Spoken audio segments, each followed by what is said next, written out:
ভারতের লোকসভা নির্বাচনে দ্বিতীয় দফার ভোট কাল। এ দফার ফোকাস রাহুল গান্ধীর আসন কেরালা। এই মুহূর্তে কেরালায় আছেন রিপোর্টার সুব্রত আচার্য। সরাসরি যাচ্ছি তার কাছে। সময় টেলিভিশনের যারা ভারতের খবর রাখেন তারা নিশ্চয়ই জানেন যে যখন বিজেপি বিরোধী জোট ইন্ডিয়া তৈরি হয়েছিল তখন ইন্ডিয়া জোটের প্রধানমন্ত্রীর মুখ কে হবে, অথবা জোট যদি সত্যি বিজেপিকে পরাস্ত করে বা ইন্ডিয়াকে পরাস্ত করে ভারতের কেন্দ্রের ক্ষমতায় আসেন তখন এই জোটের প্রধানমন্ত্রী কে হবেন সেটি নিয়ে যখন প্রশ্ন আসছিল অনেকে বলছিলেন যে কংগ্রেসের নেতা রাহুল গান্ধী প্রধানমন্ত্রী হবে। তখন মমতা বন্দ্যোপাধ্যায় সেটা খানিকটা অরাজি ছিলেন এবং ইন্ডিয়া জোটের অনেকেই অরাজি ছিলেন।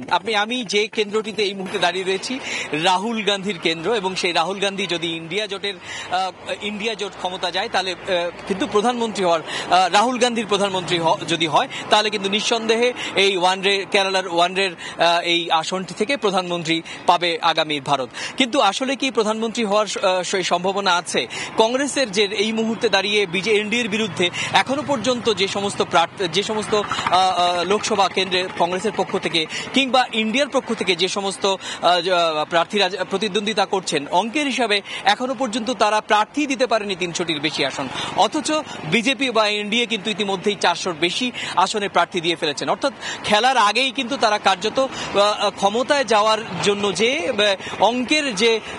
অঙ্কের যে যোগ বিয়োগের ক্ষেত্রে কিন্তু তারা খানিকটা পিছিয়ে রয়েছেন। অনেকে ক্যামেরার সামনে মুখ খুলতে চাননি, কিন্তু তারা জানেন যে রাহুল গান্ধীর এটি safe quote unquote safe seat, অর্থাৎ রাহুল গান্ধী এই আসন থেকে ওয়ানডোর আসন থেকে নিশ্চিতভাবে তার জয় হবে। জয় হলেও প্রধানমন্ত্রী হবেন না, সেটাও তারা জানান। সেটা কিন্তু ক্যামেরার বাইরে অনেকে স্থানীয় মানুষও জানছেন। সেক্ষেত্রে তাদের মনটা খানিকটা খারাপ। আবার অন্যদিকে আমি যেটা শুরু করেছিলাম, ইন্ডিয়া জোট বিজেপি বিরোধী ধর্মীয় মেরুকরণ বা সাম্প্রদায়িক রাজনীতির বিরুদ্ধে একটি প্রগতিশীল রাজনৈতিক জোট হয়েছিল রাজ্যে রাজ্যে। আপনার মনে আছে পশ্চিমবঙ্গের ক্ষমতাসীন শাসক দলও সেখানে রয়েছে এবং বিরোধী বাম এবং কংগ্রেসও সেখানে ছিল। এই কেরালা রাজ্যের বিশেষ করে ওয়ানডে রাজ্যে কিন্তু ইন্ডিয়া জোটের মধ্যেই লড়াই হয়েছে, কারণ আপনি রাহুল গান্ধীর প্রধানতম প্রতিদ্বন্দ্বী কিন্তু ইন্ডিয়া জোটের সিপিআই এর অন্যতম প্রার্থী অ্যানি রাজা। তিনি কিন্তু লড়ছেন রাহুল গান্ধীর সঙ্গে। অর্থাৎ গোটা ভারতের প্রেক্ষাপট থেকে বিবেচনা করলে এখানে কিন্তু ইন্ডিয়া জোটেরই লড়াই হচ্ছে। তো এই ছিল আমার কাছে ভারতের দ্বিতীয় দফা লোকসভা নির্বাচনের আগে আমার কাছে থাকা কেরল থেকে রাজনৈতিক সমীকরণ সে সংক্রান্ত সবশেষ তথ্য।